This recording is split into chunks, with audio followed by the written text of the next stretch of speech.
Sorry for trouble, sorry. ভাই আমার tension থেকে বলছে, সিরিয়াসলি বলে নাই। উনি সত্য কথা বল। আরে সাহেব মিথ্যা কথা বললো কেন? বাবা কেমনে মোবাইলে কথা কয়? ক্ষমতাচ্যুত শেখ হাসিনা সরকারের 15 বছরের শাসন আমলে 6টি আলোচিত সিনেমা মুক্তি আটকে রেখেছে বাংলাদেশ চলচ্চিত্র সেন্সর বোর্ড। সংখ্যার বিচারে এটা খুব বেশি না হলেও চলচ্চিত্র বিশ্লেষকদের মতে গণতান্ত্রিক শাসন ব্যবস্থায় এটি একটি অশনি সংকেত। আটকে থাকার 6টি সিনেমার মধ্যে প্রথমেই রয়েছে দেশের অন্যতম জনপ্রিয় স্থপতি ও নির্মাতা এনামুল করিম নির্ঝরের সিনেমা নমুনা। গুঞ্জন রয়েছে বাংলাদেশের সামাজিক ও রাজনৈতিক বাস্তবতা নিয়ে নির্মিত এই সিনেমাটি 111 এর -2 ফর্মুলারও প্রতিচ্ছবি। ছবিটি তত্ত্বাবধায়ক সরকারের আমলে তৈরি হলেও মুক্তির সময়ে ক্ষমতায় আসে হাসিনা সরকার। ফলশ্রুতিতে ছবিটি আটকে যায় এবং গেল 10 বছর ধরে সেন্সর বোর্ডে নিষিদ্ধ হয়ে আছে নমুনা। পূর্ণদৈর্ঘ্য চলচ্চিত্র মড হেংরি বা মাই বাইসাইকেল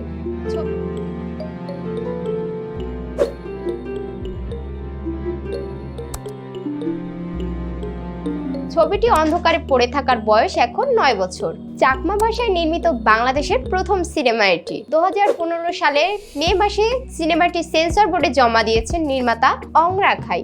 মাঝে টানা 9টি বছর অনেক সংগ্রাম ও অনুরোধ করেও সেন্সর ছাড়পত্র মেলেনি। মাত্র 64 মিনিট দৈর্ঘ্য এই সিনেমাটি প্রদর্শনে এখনো বাধা রয়ে গিয়েছে।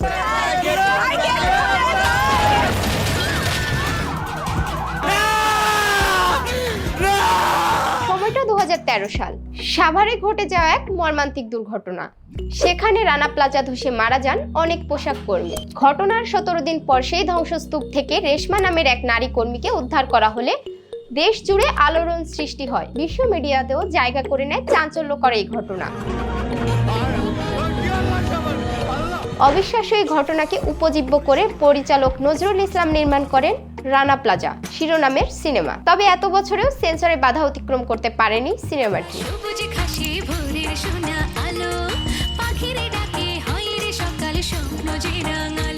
2014 সালে প্রথমবার সেন্সর ছাড়পত্রে নিষেধাজ্ঞা এলে নজরুল রিট করেন হাইকোর্টে। কয়েক দফা শুনানির পর সিনেমাটি আটকে দেওয়া হয়।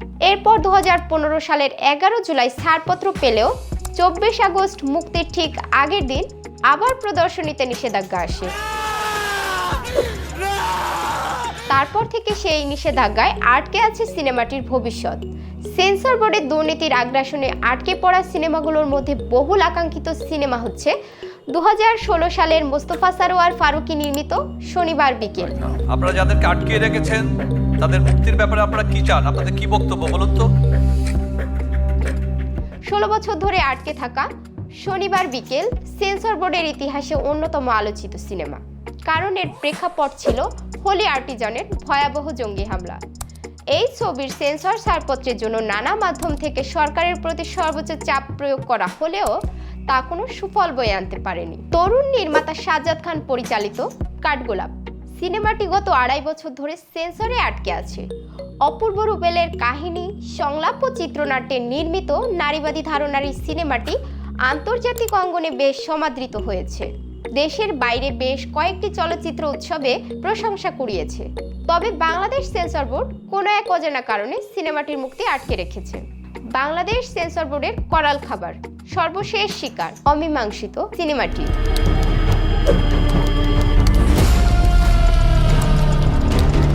ওটিটির জন্য নির্মিত সিনেমাটি মাত্র মাস 3 আগে প্রদর্শনীর উপযোগী নয় বলে সিদ্ধান্ত জানায় বাংলাদেশ চলচ্চিত্র সেন্সর বোর্ড। অথচ ওটিটি কন্টেন্টের জন্য সেন্সর বোর্ড কথা বলারই কথা নয়। তবু অমীমাংসিত ট্রিজার প্রকাশ্যে আসার পরে দর্শককে হাসিনা আমলের সবচেয়ে বিতর্কিত ঘটনা সাগর রুনি হত্যাকাণ্ডের উপর নির্মিত বলে চিহ্নিত করে ছবিটি তলব করে সেন্সর বোর্ড। তারপর ছবিটি দেখে সুনির্দিষ্ট নির্দেশিকা দিয়ে ছাড়পত্র দেওয়ার কথা থাকলেও এটার নৃশংস খুন ও সংলাপের বিষয়বস্তু বাস্তবতার সঙ্গে মিল রয়েছে এবং ঘটনার সংশ্লিষ্ট মামলা উচ্চ আদালতে বিচারাধীন রয়েছে বলে একে নিষিদ্ধ করা হয়।